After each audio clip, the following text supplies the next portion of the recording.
Hello, welcome to the review video. The quick thing I want to say before I really start diving into things is there is a lot of information here. I've tried my best to condense it as much as I can, um, but it's just a lot. So I'm going to be speeding through some parts a little bit, focusing on some others. So if you feel as if there's something that you want to explain a little bit more, always feel free to email me, send me a question, or come to the study session tomorrow. There I could probably help answer a lot of more detailed questions, so to speak, or give explanation to a lot of things. But without further ado, let me jump in so I can get this done as soon as possible, right? Okay, so we starting off with sort of Brahmanism, and the roots of Hinduism, right? Um, so early on, we sort of gave like the introduction to how Hinduism it came to be, so to speak, right? So we had the Rig Veda going in the early sort of antiquity age, right? These are sort of documents collected that praise deities, right? Those deities being Indra, Agni, Mitra, right? And those are sort of, if you look at that third bullet point, right? Those are those like gods that are resembling the ancient Greek, like religiosity, excuse me, religiosity. And so we see the sort of the fusion of or not fusion, but I guess the similarities between cultures, right? And we're seeing how early civilizations are raising these sort of beings that can be sort of associated to them later when we get into the Greek culture and things like that, sort of like a patronage, right? Someone you can respect or someone you see and give life to or give meaning to something in life. That sort of idea we saw in the last quiz, with Mesopotamia, um, and the ancient Egyptians, things like that, right? So we're seeing it in the earlier phases here as well. A lot of the writing was also done in Sanskrit. What is, that bullet point we learned in class, like what Latin is to Spanish, so to speak, is the same for those early Indo-European languages, tying them all together. So again, another way we could see that sort of cohesion between the different ancient civilizations, how we can have some similarities between the two, right? Um, Now going into sort of the Upanishads, they start to rise in sort of later antiquity, um, and we begin to see this warrior-like class gaining importance. Later going in, they will be like a main part of like the warrior class will be a main part of the caste system. I'll discuss that in a little bit. But right, we're seeing this warrior class gaining this importance, starting to develop the Hinduism that we know today, acting as prophets of Brahma, right? Brahman, Brahman, Brahman. Every time I prepare these videos, I look up words to make sure I get the pronunciation right, and this is the one I forgot to do. So please bear with me. All right, so prophets of Brahman, right? And sort of Brahman, Vinshu, Brahma, Vinshu, Shiva. They're the Hindu trinity, right? So if you want to take it into a compare and contrast with sort of the Christian religiosity, we see the Holy Trinity, right? This is sort of the Hindu trinity. Um, Sort of these are expressions of the divine, right? Brahman is eternity, is life, is God, so to speak, if you want to put a Christian perspective on it. Um, and really the whole idea of the basis of Hinduism is that like um, there must be permanence to exist. Things persist in cycles, going back to those ancient Egyptians, Mesopotamia's earlier ancient civilizations. We see, even going to like Taoism too, which will be in a little bit. We get this idea of a cyclical nature, right? Things are in cycles. You judge things based off the cycle that is. And for Hinduism, that cycle sort of is Brahma is the creator, Vishnu is the preserver, Shiva is the destroyer. And all these avatars of Brahman are sort of that male perspective.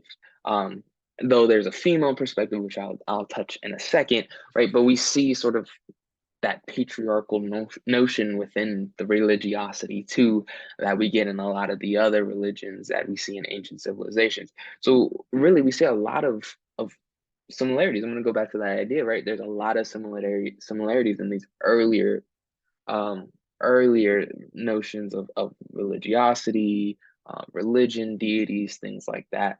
But really, why Hinduism is important is because we're starting to see sort of a more modern version of the religiosity we know today, right? Sort of going back to the idea of the Hindu Trinity and the Holy Trinity, right? We're seeing sort of where things are starting to get the basis from in terms of that. Um, all right, so now, as I mentioned, that female perspective, now we have Devi, Shakti, and Durga or Parvati, sort of all are Brahmin, but the female perspective, right, cycles of nature and Brahman, right? So going back to the idea of like attaching a deity to a certain instance in nature, how it was in ancient Egyptian time and Mesopotamian time, but now we're seeing it's also here, but more attached to the female perspective than the male perspective. Um, Whereas the male is more violent, the female is more preserving, right? Sort of motherly, right? Mother nature type thing. Parvati, right, is Durga, is also the wife of Shiva, right? Going back to the other Brahman, avatar Brahman. And then we see how complicated those relationships are, with the second part where it's like Shiva and Parvati is also Shiva, but the female aspect, right? So you get very complicated and that, but really just know it's Brahman, it's an avatar Brahman, but it's just a different perspective. And Parvati is all about protecting children and being that assertive mother, but also has that killing and perishing mindset, you know, like Shiva has, right? Shiva's the destroyer, but yet here we get the preserver and we get the destroyer, right? Um, Life is life and gets expressed in different cycles, right? Going back to that cyclical nature, right? Shiva, Parvati, child is Ganesha, right? That elephant head we talked about, that prosperous merchant that was wise like an elephant, the child of destruction. But really, why sort of Ganesha is important because we also begin to see um, that avatar that you can relate your lifestyle to, right? And a lot of the merchants place that special sort of notion on Ganesha, right? Because again, he was wealthy, a prosperous merchant, so they wanted to be like him. So you're putting your life, or you're acting your life, or you're not acting your life, but you're like devoting your life to these gods and these deities in order to follow in their footsteps, so to speak. Again, this is also, a Greek idea too in their religiosity, which I'll talk about when I discuss Greek culture. I know I've already said that, but I just want to highlight again that those similarities we're seeing, though they're not really connected, but yet how are we still there? And if you want to go using sort of notions from Aristotle, right? Or not Aristotle, sorry, the Plato, right? The soul is the essence, and that's how we know different things, is because we are all connected through the soul and rebirth and things like that. Could be one of the reasons why maybe Plato saw the similarities amongst different cultures and how similar we were and all these different aspects. How did we come to the same conclusion in different places? Were we influenced by one another, right? Those are some big ideas and big questions to start asking. How we can also relate back to some things we learned later, Plato, Greek culture, things like that. Um, Now focusing more on like Hinduism itself, right? That was really the religiosity. Now we're getting into the nitty gritty, right? So we see Hinduism teaches samsara, right? So reincarnation, the Hindu soul. Atman is what animates you, right? Atman being the soul. It moves you. It gives agency and or what I also like to say is purpose, so to speak, right? And that it's that spark of Brahman within us, right? It's sort of that the soul is an aspect of Brahman, and it moves you and guides you to fulfill your life and your duties, things like that. Also interacts with the world that Atman is in, right? So this is where we begin to see this notion of karma come in, right? You can accumulate both a good and bad relationship with the world. Are your relationships just and moral from the Hindu standards, or are you using people and are you manipulative, right? That was a big question Professor Alvarez asked when, or that mentioned that Hinduism asked, right? Sort of the standard way against you is the laws of Manu, and that really starts the beginning of the caste system. So we see how religiosity is now influencing the social status of people, right? How are people, and this is again a more modern notion, right? When you think of the church, you think of people in power, right? More of like not modern, so to speak, now, but like back in, if you want to go back to Roman times, the Pope, the papacy, um, medieval times, right? Whatever. We see the beginnings of this caste system coming from the church, and also Atman is your eternal body. What die? Uh, excuse me. Atman is eternal. Your body dies, but what happens to your Atman when you die, right? Um, and sort of going off again Plato's notion, right?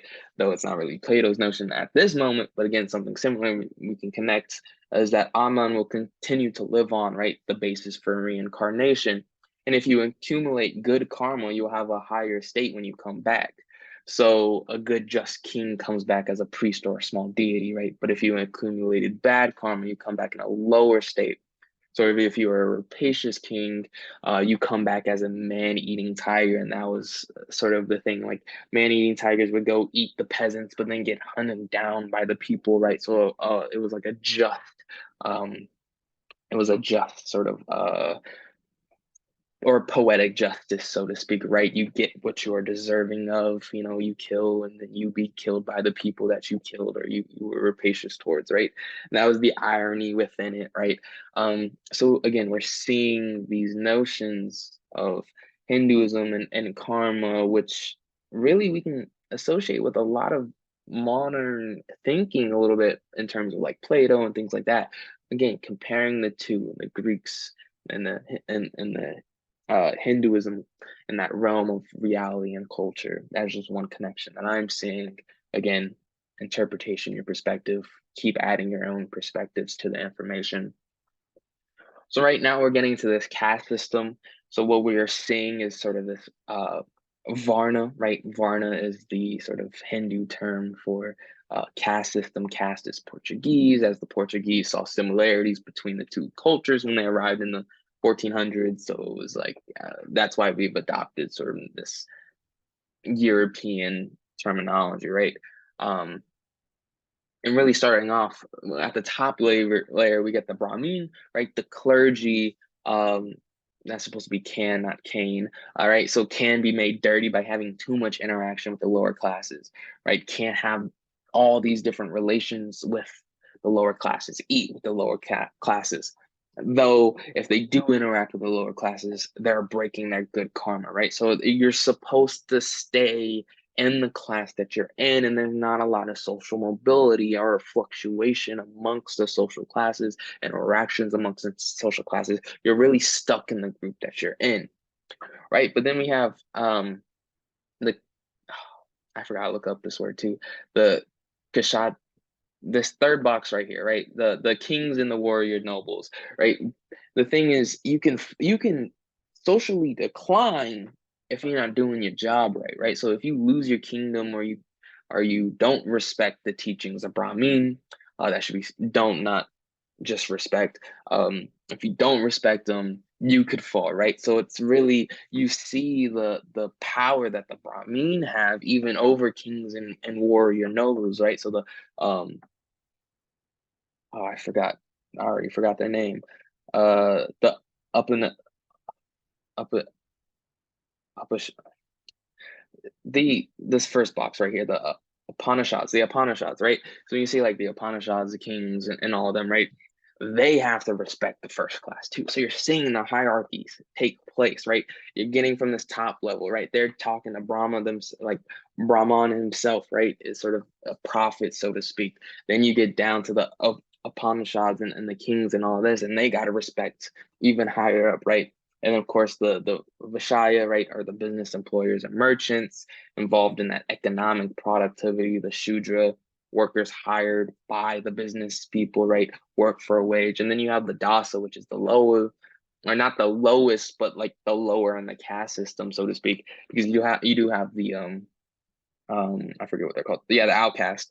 But the Dasa can be ordered and used as slaves, can be abused and viewed as an object, ordered as an employee. Um, yeah, ordered as employees are not ordered or used, right? So you see again a vast difference between the two different castes, even though they're very close in ranking, so to speak. And there's also certain tasks you don't even give your slaves because those are for the untouchables or the outcast, right? So now we're getting to this idea of yoga versus Varna, right? We're beginning to see this like sort of um these people within the caste that are going to contest the caste, right? Again, you have the outcasts and untouchables. They do get dirty jobs, tend to be darker colored, tribal affiliation, right? So even back then, we begin to see sort of colorism come in a little bit, and also again, sort of relations amongst other city states, so to speak, though they're not city states. I'm just using the Greek terminology because that's what's fresh on my mind, right? So you're beginning to see, right, sort of again, is you can even argue it's a modern notion too, right? It's how modern are these notions that we have in our society, or have they just always been evolving? Again, that's a big sociological question. I just, am thinking about when I look at this information, and we can see a lot of similarities between all the different cultures and um, societies. So if you're big in sociology, that's a big question to be asking yourself. Uh, right, but then we begin to see the yogis, right? Yogis, I think that's, yeah, not yogis, yogis. Sort of the first rebellion of the caste system, right? Yoga is the disciplining of the body. Um, is to trap and create desires from leading you to bad karma, right? You're supposed to get rid of those temptations, so to speak. Focus on your Atman, challenge the society around you. If you become a yoga practitioner, you abandon your caste within the system. And sort of this big idea of mysticism too is central to yoga, right? So we're getting away from the idea of religiosity and more into mysticism, right? Focusing on yourself, your soul, things like that. Um, and then it was interesting to see as well, like the female yoginis taught disciples that are male, and we're seeing that in this sort of yoga umbrella, sort of social standards are not so strict as it was in regular caste societies, right? Um, and we see sort of women having a somewhat of a role even within the yoga society, so to speak. And so the yoginis taught sexual discipline, recognized the bonding of the universe, sort of the Karma Sutra was the big idea we talked about in class, right? You have women leaders, sense of service to a woman, right? So again, challenging those notions of those gender norms. And also we begin to see that rebellious state of the caste system come out, right? And so now we also get another sort of rebellion, so to speak, or sort of opposition to the caste system, and Jainism, all right, and is the religion that rejects the caste system, right? So you think of yoga as the mysticism, Jainism is more of that religiosity, right? Going back to that religion. You have Maravilla, sort of the noble that throws away his caste affiliation, becomes a yoga practitioner. So you see even the higher caste sort of status people are throwing away their affiliations to rebel against this caste system because they're believing in this sort of working on your soul and working on yourself and trying to obtain that eternal state, which will come, with Buddha and Buddhism and all that, right? And then you get that also with Jainism is that universal paternity of all animals. Is the one where it's like they would sweep the floor so they don't step on an insect, right? They're very caring of nature and making sure they keep the balances in their soul, and they want to get to nirvana, but you have to break the cycle. You lose yourself, and when you lose yourself, you're free, you're blending with the universe, this idea that we begin to see, a little bit later when we get to Siddhartha Gautama, and right, sort of Buddha, so to speak, right? So Siddhartha is born a prince and leaves his family to join the yogis, becomes the strictest yogi and disciplines his body, have to walk the middle path between strict discipline and pleasure, right? Finding that equilibrium, finding that perfect sort of role of not being too tempted by the material world, but also finding ways to maintain that pleasure. You can do good in the world, but you must restrain your lust, right? Sort of that restraining your temptations, or temperance, as Aristotle says, right? Again, going back to sort of Greek ideology, to give you that connection. So again, sort of you can follow this middle path by following the Four Noble Truths.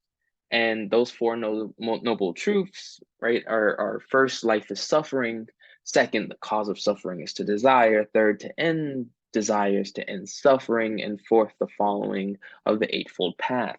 Though it's ordered 1, 2, 3, 4, it's interesting, or not interesting, it's important to note that this is not a step-by-step process. They're all interconnected with one another, right? You don't have to get past the first stage, right, to get to the second stage. You're doing all of them at once, right? So really, the eightfold path is what you're going after, right? You want to sort of reflect on the suffering of the world and the needs of others, and sort of getting that compassion and ending that attachment to the material world, removing the cause of suffering, and relieving the suffering for others is how you become Buddha, or that enlightened one, or that awakened one. To get to that state, you have to follow the Eightfold Path, which has all the noble truths intertwined with it.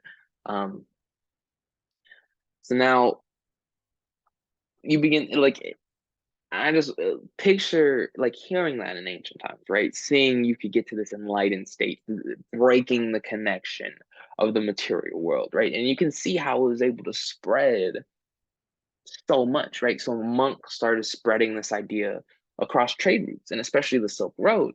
As monks traveled, they adopted and adapted cultures to Buddhism, and what they're seeing along these trade routes, they're bringing it into Buddhism, along as those other cultures adopting Buddhism to their society.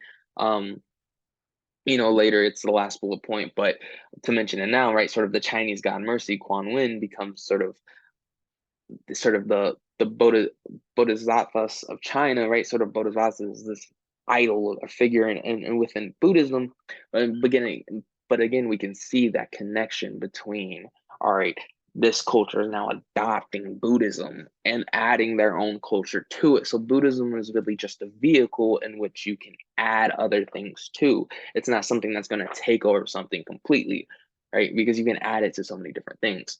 Now there's sort of two forms of Buddhism though. The one that I was just referring to is that Mahayana Buddhism, right? Sort of that great vehicle that's able to spread, that the monks were spreading.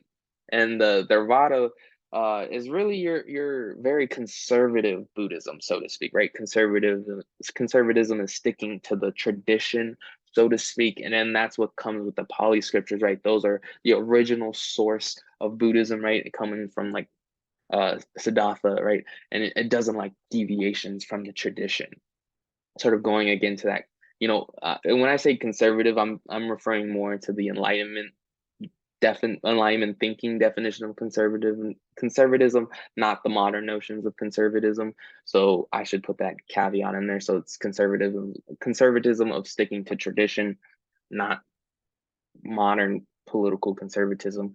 So again, sticking to that notion of not wanting to deviate from the original source, right? But then, of course, the Mahayana Buddhism, right? We get sort of the adaptations of other religious principles and changes throughout cultures within Buddhism, and going back, you get the Dalai Lama, you get sort of the mercy god, right? Becoming the god of mercy, right? Becoming affiliated with Buddhism, even though it's in a Chinese culture, right? That spread along the Silk Road is how each culture is able to adopt and it's able to spread, right? So it's really just this great vehicle. Now, moving on to classical China, right? What we begin to see is Shang China, right, in the 1500 to 1000 BCE. What's going on with the Shang is they're conquering all the village and towns along the Yellow River to establish themselves as the overlord of the peasants to the Yellow River. They came in and introduced bronze weapons, rode on chariots, right? Again, how they're able to overpower these peasants, so to speak, that weren't as technologically advanced. Shangdi is the supreme ruler and emperor. Again, we begin to see this earlier notion of uh, the mandate of heaven, right? They can rule because they were destined to, so to speak. But then after sort of Shang China, Wu Zhao leads the rebellion of the Shang dynasty, creating the Zhao dynasty or the Shao dynasty, and establishes that feudalistic imperial reign. Right. Again, we begin to see kings. We begin to see kings delegating land to nobles, nobles then delegating land to peasants. Right. So sort of feudalism, but in a very ancient and early variation of it. And then from there, after the Zhao dynasty loses control, we then see the warring states, right? Various kings are trying to obtain that supreme power. And this is where Taoism takes off, sort of trying to maintain balances of the universe and the cycles that be, right? Again, if you want to go to this cyclical nature, right, we can see Shang come in. Now here comes the Wu. Now here comes another thing, right? So life is continuously going in this cycle, and Taoism is really trying to put a definition to why those cycles keep happening. Where do you get this balance? Where do you get this equilibrium? Going back to that again, we can connect that to that that earlier point of Hinduism and Buddhism that I was talking about, right? Finding that, or I guess Hinduism, right? Finding that cyclical nature and understanding and putting sort of definitions to it, so to speak. And it's really Taoism is the forces of order and forces of chaos, right? So the yin yang, Tao is essential to this philosophy and can even be seen as an evolution to the mandate of heaven, right? Again, mandate of heaven can be seen as order and it's trying to maintain the chaos, right? I'm the supreme leader. You guys, you peasants must follow me, right? Order and maintaining that chaos. Though in the warring state, peasants are being slaughtered, warlords are fighting warlords. And this is where we see Taoist sage try to find the balance between the tensions, right? Going back. Not going back. But again, we see Taoist sages really trying to be like, okay, we need to find this equilibrium. How do we have order and how can we prevent chaos, right? But of course, if there's constant fighting, how do you get that? And you really get that through, I know it's Confucius here, but it's really sort of, I guess, yeah, I don't know why I said, it's late, guys. My brain is going through right now. I've been doing this for hours, so please bear with me. Right, so you're really honest. I'm gonna be real with y'all. I don't know what I meant by what the point I was just saying. So just for this last point with the peasants being slaughtered, just know that like Taoist sages are trying to find the tension, the balance between the tensions, and that's the notion of Taoism, right? The order and chaos thing. I'm gonna end that point there. I was just rambling on there. I apologize. Right, now let's go into Confucius and or Kung Fuzi, right? Um, right. Again, sorry for the terrible transition. But yeah, so Junzi is translated to this gentleman and noble-minded individual. We begin to see notions of the patriarchy, though again, and other variations of Confucianism and Confucius ideology. Again, the mother plays an important role on being the educator and educating the son. So it is patriarchal for the most part, but there are instances where women within that society or within that notion of Confucianism do play an important role, right? And of course, they live according to Ren and Li and have this respect for proper ranking. And Ren is that humanist, that compassion and cooperation. Or it could also be noted as altruism or benevolence, right? Humanity, so to speak. Thinking about others and their needs and not exploiting them for your own power. You know, one of the saying, do not impose on others that you yourself do not desire. Um, you know, that saying that a lot of your parents probably told you, right? Don't, how does it go? It's like, um, don't I forget how it goes, but it's like you don't want why would you do something if you don't want it done back to you, right? Sort of that double negative is really teaching that restraint, right? Again, if you don't want something done to you, you're not gonna go do it to somebody else because then you're gonna get that right, that order and chaos, right? Going back to Taoist ideology, right? You're gonna get every action has an equal and opposite reaction, so to speak. They're all doing Newton's first law of physics, but really just the philosophical version of it. Um, right. So they're talking about how you get that equal and opposite reaction, so to speak. So like you got to teach restraint so you don't get in that instance of that equal and opposite. Um, and it's really in this double negative too, because they're the people that Confucius are teaching are nobles and their children and their and positions where they're going to obtain power. So you don't want them to be, dehumanizing to the people below them. Hence why they live by the rim or that humanity. And Lee is just knowing social relationships, the ranking and hierarchy, and where you fall in the hierarchy. Again, sort of that respect for proper ranking and that social status and that structure, right? Is really what Lee is.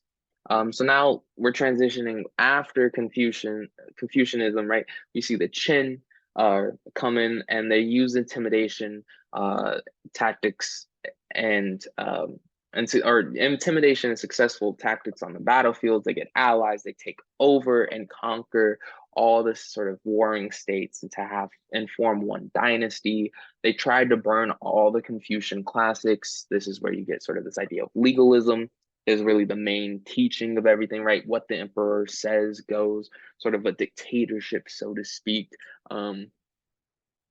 Right. And so this is where you also get this very violent notion. And we also see where peasants built this huge monumental section of the Great Wall of China under his reign. But you know how we talked about in class, where it was like they all got buried amongst it and they were worked to death essentially. So like Qin was not a very friendly emperor or dictator or however you want to approach it. And the dynasty was not the most friendliest to peasants and lower people of that social class.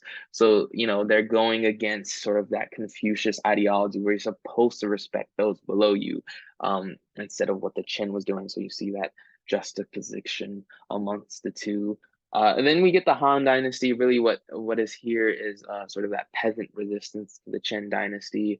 Also resembles a modern day China. And you see a rise of the Silk Road and interactions with the West. And this is where you also get wheat um, brought into China through trading with Rome and other Western cultures and peoples. So we're beginning to see the Han be a more entity. My headphones just died. So we begin to see like Han being a more global entity. Wait, actually, sorry, let me just,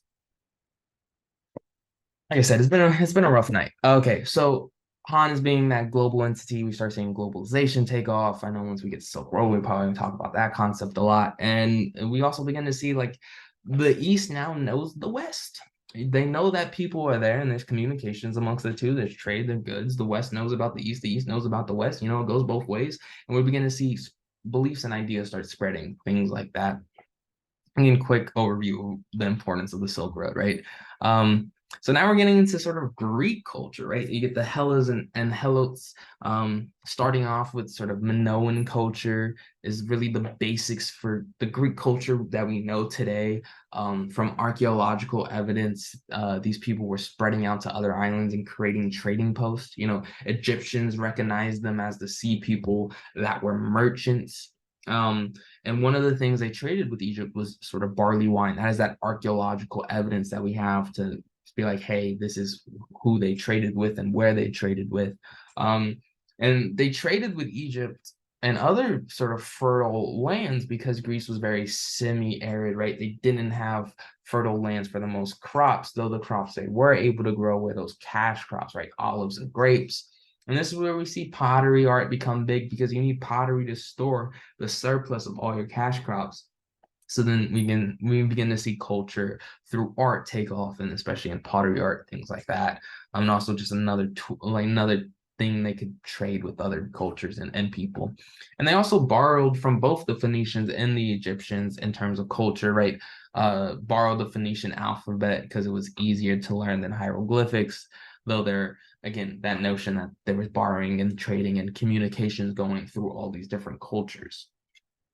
Again, if I'm going too fast, sorry, there's just there's still a lot left. So I'm just trying to get through this as fast as I can. Um, so now we're getting into the Mycenaean culture, sort of a little bit later, right? Still late or still early antiquity. But what we're seeing is sort of these notions that we see in later Greece, right? We see arete, right? The ability to get these things done. Aristoi, right? Aristotle comes from this, philosophy comes from this, right? Those with arete, excellence, defined as the ability to get things done.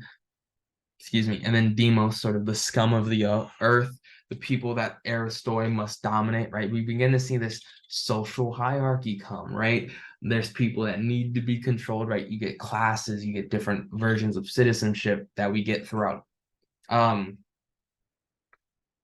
through Sparta a little bit, and then later through Rome. We don't get it in Athens because they despise that sort of division amongst classes. So we can also see how some of the Greek culture is influenced by this, and others are not sort of following this and deviating from it, so to speak. So right now we have these sort of city states, but though they're not city states, they're kingdoms at this point. The Mycenaeans, the Athenians, the I don't know the plural term for Pylos or Ithaca and Sparta, right? But they're naturally divided by mountains and each with their own kingdom. And Mycenae is the most powerful at this time, the richest, and it's also remembered in the Iliad, the poem from Homer. Archaeology can confirm that, right? As the Mycenaeans carry that eight-figured shield that was used in Mycenaean times, and the lean king is one from Mycenae and is the most powerful kingdom that the Iliad identified. I think there was more there, but it's really just that they identified that it was remembered, and there's evidence to back it up, so to speak.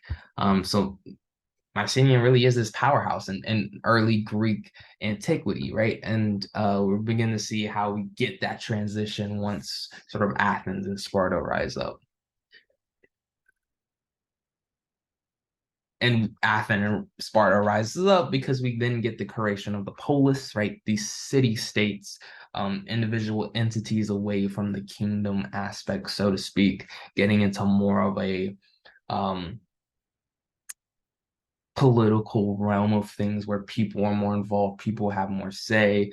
Right. So out of the Dark Age, which is that 1100 to 800 BC, going into early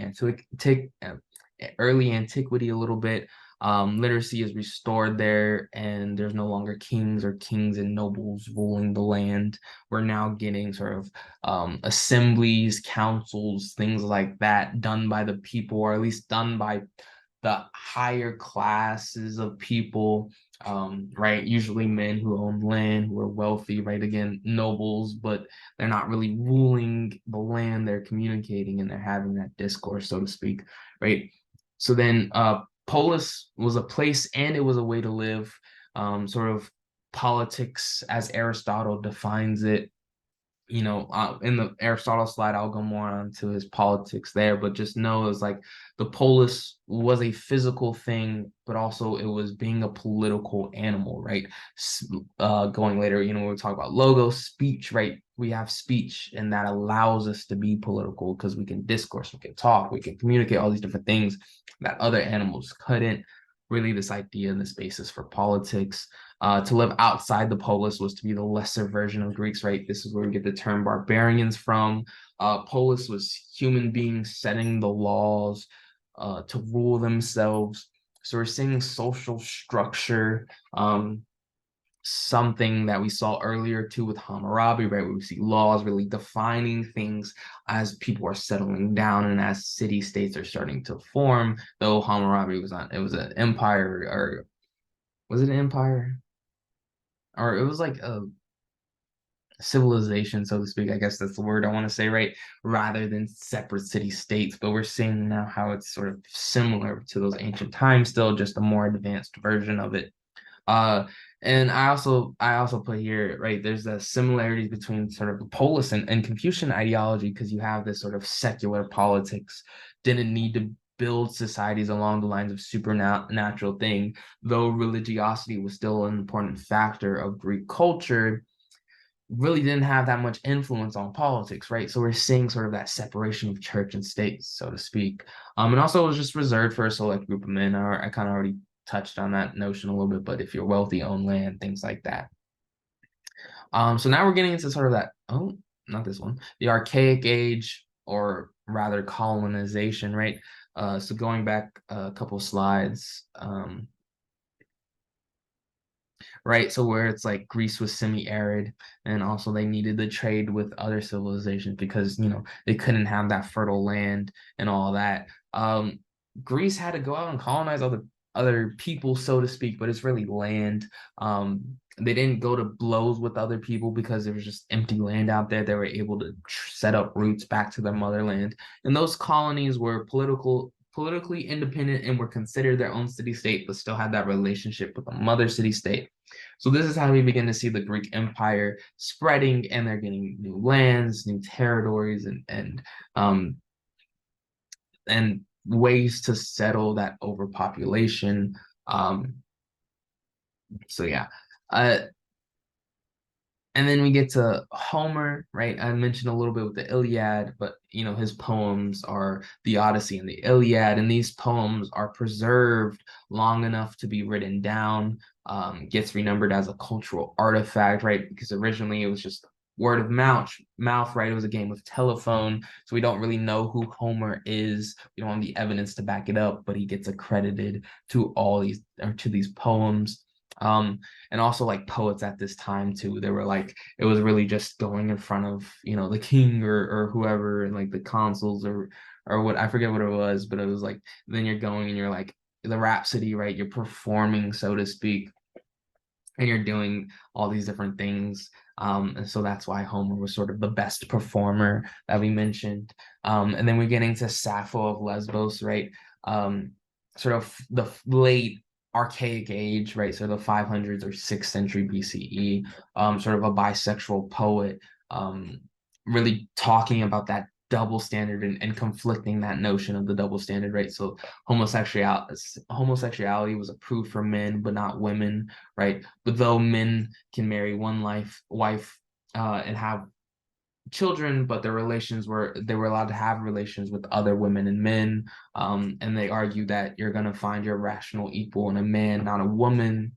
Wives had to be loyal to their husbands, but not vice versa. So this double standard in Greek culture is really allowing men to do what they want, and women had to, be confined to this monogamous relationship. Though Sappho challenged that idea, she wrote about her affairs with men and women, um, going against the status quo of this double standard. But yet Greek men preserved her poems because of her talents, right? Not because they agreed with what she said. They just recognized her as a very talented poet. So that's why they kept her works and preserved them for so long. Um, and again, also, I think this highlights too sort of the tolerance that Greek society had as well. Um, Even going down to, Alexander the Great, he tolerated Aristotle, as teacher, and even after he was criticizing um, his empire and things like that. But again, we see sort of this notion amongst Greeks of toleration, so to speak, and it's interesting to see how they were really more focused on discourse, and this, they allowed criticism to come in because you need criticism within discourse, and things like that. So it's again interesting just to see the notions amongst Greek society and to our modern society as well. Now we're getting into classical Greek, right? Sort of Athens and Sparta, right? The two major city states going at it blow for blow, head to head, right? So Athens is the largest population Greek city state with 350,000 people, though only 10%, 35,000 of the population were adult males who could vote. You get the formation of the assembly, the council of 500, the 10 generals, right? We get strategy from strategoi, right? But really what I want to focus with in Athens and Sparta is what we can see a lot of their society is through the roles in which women had and the gender norm, so to speak, right? So in Athens, women's status varied with rank. Lower class women sort of had more freedom than the upper classes because they were needed within this social structure to work in the fields, the marketplaces, so to speak, to provide for the economy of Athens. Whereas the upper class women were generally kept at homes in separate chambers, managed slaves in the household, but if they walked outside, they had to be accompanied by a man, had way less power in Sparta. But though we are seeing how again we have these different classes and the powers within the classes are varying, you get more freedom with lower social status but less freedom with higher social status, but you get more wealth with higher social status, less wealth, right? So we see this sort of interesting dichotomy between these two classes, and especially women within these classes. Whereas Sparta, right, sort of again we get sort of legislation coming from the council of elders, right, very patriarchal, and that notion again, voting and all that, that's similar in the gender norms. Adult Spartan men can vote yes or no, and legislation can go through. It was also interesting to note that the helots, or the slaves, right, again, social classes, outnumbered 10 to 1, right? Outnumbered that Spartan people 10 to 1. And this is where women come in for Sparta. They managed the helots, they owned property, they trained as auxiliaries, and they wore short tunics, right? Athens hated pants, or hated the tunics. They wanted the togas, right? Whereas Spartans were wearing them. And again, different cultural differences amongst the two.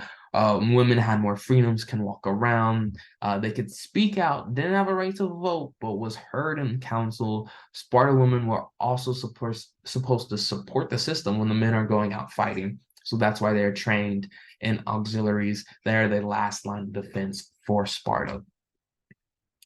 And now getting into culture a little bit, we see popular culture and religiosity, right? Most Greeks were traditionally religious, sought out one patron that they represented. And the instance, right? So sailors, mm, sort of their patron was Poseidon, going back to that earlier notion, when we get Ganesha, right? The elephant, how merchants sort of had him as a patron. Again, we're seeing the similarities between these cultures. Um, Also, you get into medicine, right? We get the Hippocratic Oath, right, and all these different things. And really, what we see with Hippocrates is the observing of the natural world, and things that are going around, and taking notes. So we get this case study for medicine, and it's the earliest notion of that. And also, it's really, you can see what's going on with the disease, and now for next time, you know what's going on with the disease. You're like, oh, I know exactly what this is, and it's by observing that natural world you're getting it. Again, I would relate this to like enlightenment thinking and thought, right? Always observing the natural world and things like that, especially how modern science took off was all through observation. Again, we're seeing the connections and similarities between our cultures.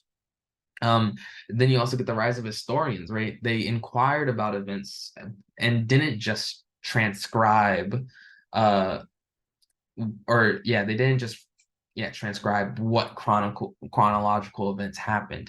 You get Herodotus and I don't know how to say this, Thucydides, right? Herodotus was the Persian War, the other dude was the Peloponnesian War. They wrote sort of their perspective on what was going on and their perceptions of the wars. You also get plays; these really criticize sort of society, and um they discussed aspects of societies as well.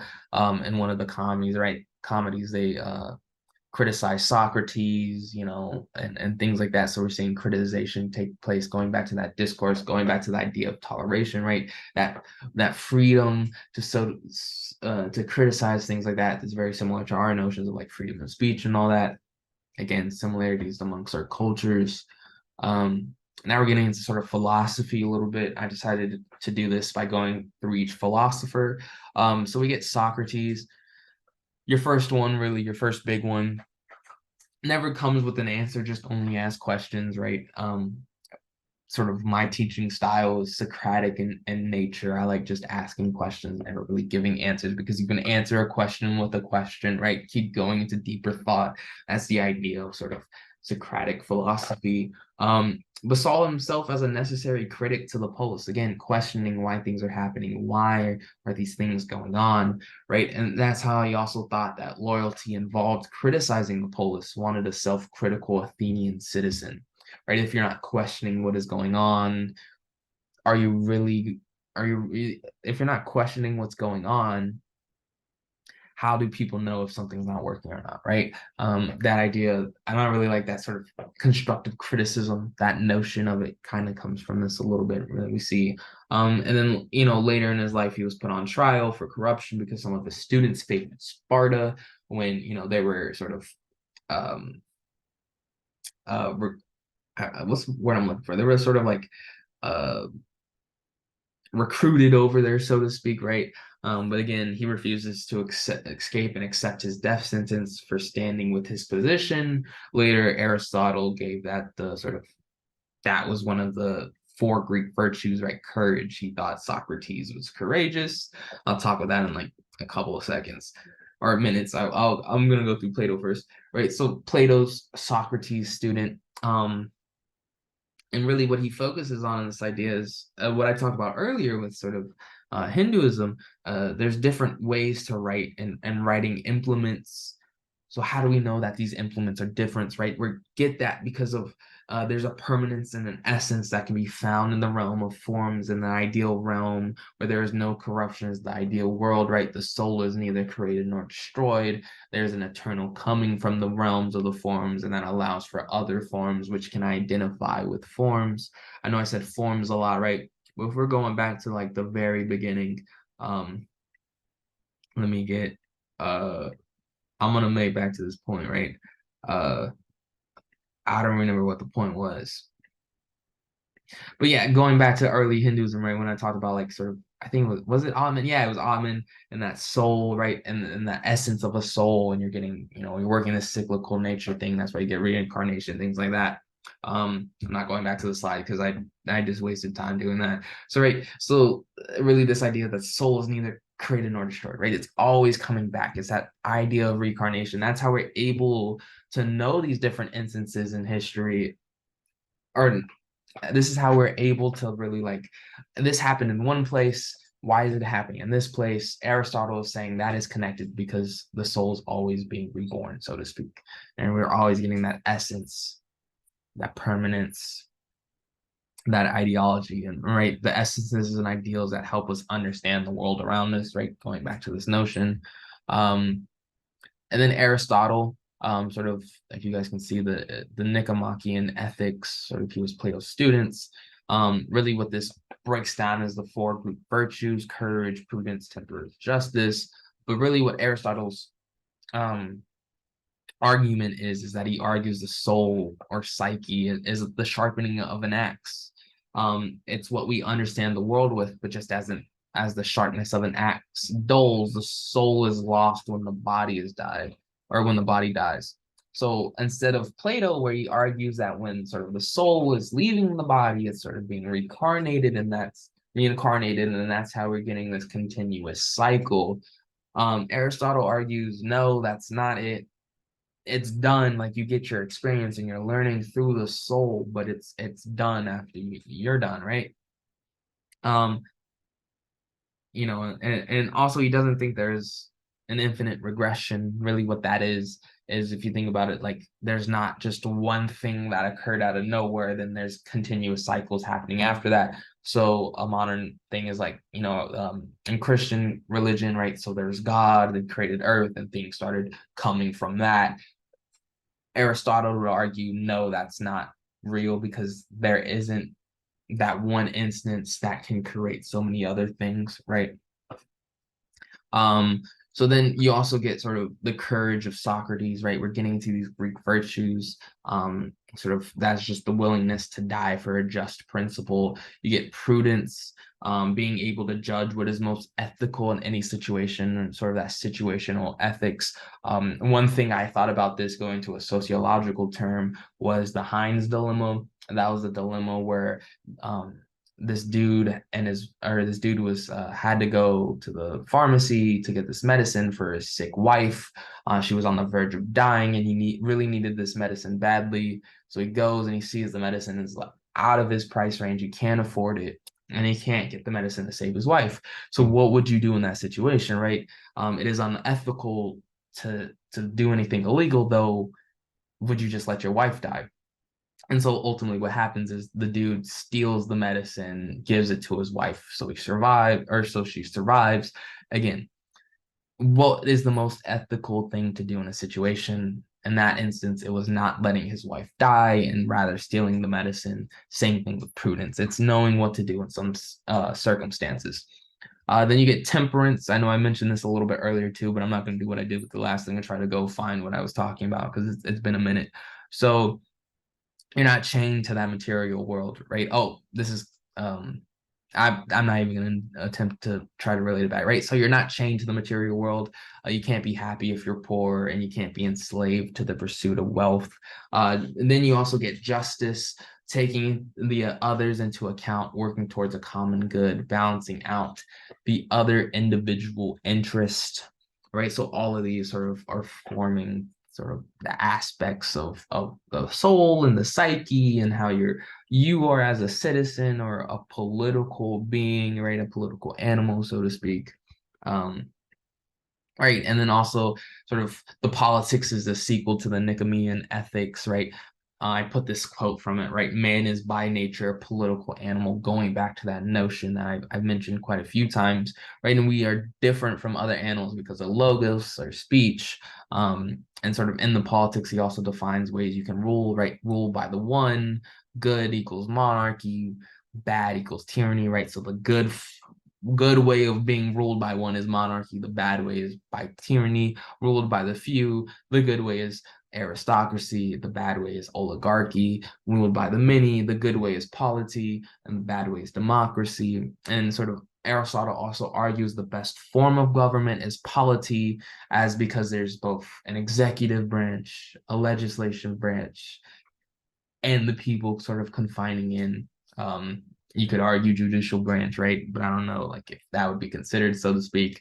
But really why I bring in those sort of American terminology because you get those checks and balances, right? Something that is so as the principle of our constitution and the foundation of our government is sort of the same argument Aristotle makes, right? Again, how much influence did Aristotle have on our founding fathers? Who knows, right? But again, this idea of polity is where we begin to see the sort of is being the best form of ruled by the many. Then we're getting into the Roman Republic, right? I think I have a couple slides where I'm not going to go in depth on what we talked about today in class, just what we talked about the last couple of days. So really get this ideas of virtus and concordia, right? Virtus is virility or sort of manliness, macho, right? The Spanish terminology we may learn later in the semester, machismo. I know Professor Alves has said it a couple times, and I took his class. So, like to me, that's what I always think about when I think of like virility. So, right, Roman men were supposed to have this virility. It was a very patriarchal society ruled by the man. The man was the status, and being a warrior, like men, like things like that. And then Concordia is community. Is really the base. These two terminologies or ideologies are the basis of the republic. Right, and they're also seen as one big family defined in the male definition. Father of the family was a pater familias, and the Roman Republic was supposed to function like the father in a family. And also how Rome differed from sort of the Athenians, Romans that differed from the Athenians is they divided their citizens into groups. You have the patricians, the nobles, plebeians, your average citizens, and the equestrians, the merchants. So now really we also see sort of those notions from ancient Greek, right? The assembly, the senate, the consuls, right? Mainly controlled by the patricians in the earlier stages. Extended citizenship out to all Latin-speaking city-states. How you can get your army, how their army was so big is because they gave citizenship out and forced everybody to join the army. And plebeians sort of got lost in the sauce, right? They got lost in the system. And of course, they rebelled, right? They're paying sort of their due diligence, so to speak, but yet they're not getting the representation. Again, more modern notion, right? If you're familiar with American history, again, so the plebeians of Rome rebelled, and if you lose the plebeians, you lose the army, and Rome falls. So you don't have a Roman Empire. I know we're talking about what ifs today in class, right? This could be your what if. Then also you get into sort of reforms from this rebellion, right? You get the election of two and the 10 tribunes. The election of two and the 10 tribunes is elected by plebeians, but the patricians can choose whether they want to re-elect them or not after their first term, right? And then the 10 tribunes have one power. They can just veto any laws that go against the interests of a plebeian. So kind of think of it like a union, right? This is an early version of unions come to speak. They have their representation, ensuring that they get their rights as the sort of citizens of the Roman Empire, or that Roman Republic Empire comes later. Right, but then you also get the 12 tables, which is basically their constitution. The plebeians demanded it to be written and sort of list the basic laws, and all other laws must agree with these basic laws. So just having sort of that security and that stability to ensure that, you know, a new person's not going to come in and be like, oh, I don't care about this. I'm gonna do what we did back to you guys way back when, and don't give you any rights as citizens, so to speak. And also plebeians and equestrians gained access to public offices, um, though this really only affected the wealthy equestrians and plebeians, as really it was hard to get in the um, position of the consuls and assembly and all that, or public offices, is because, you know, you're not making a salary, so you have to keep maintaining your land, things like that. So only those who could afford to miss out time, so to speak, were able to join in. So there were still those like built-in checks from keeping sort of just any average citizen from coming into public offices. I think that's, yeah. Again, I know I kind of sped through that a little bit, but I just really wanted to get the information out to you guys, and it was I added some perspective to it, so I hoped that was a lot. It's not as much as I would like, but again, there was just so much information. If I were to do that, I'd be here for 2 hours, and I know I said I'd get a quick video out to y'all. So hope this helps. Again, ask any questions if any come up. Please feel free to email me, come to the study session, whatever. I'm hoping the study session will be more engaging, and I can go a little bit more in depth there. Study sessions tomorrow, BB 104 from 6 to 7. Yeah, and that's it. All right. Let me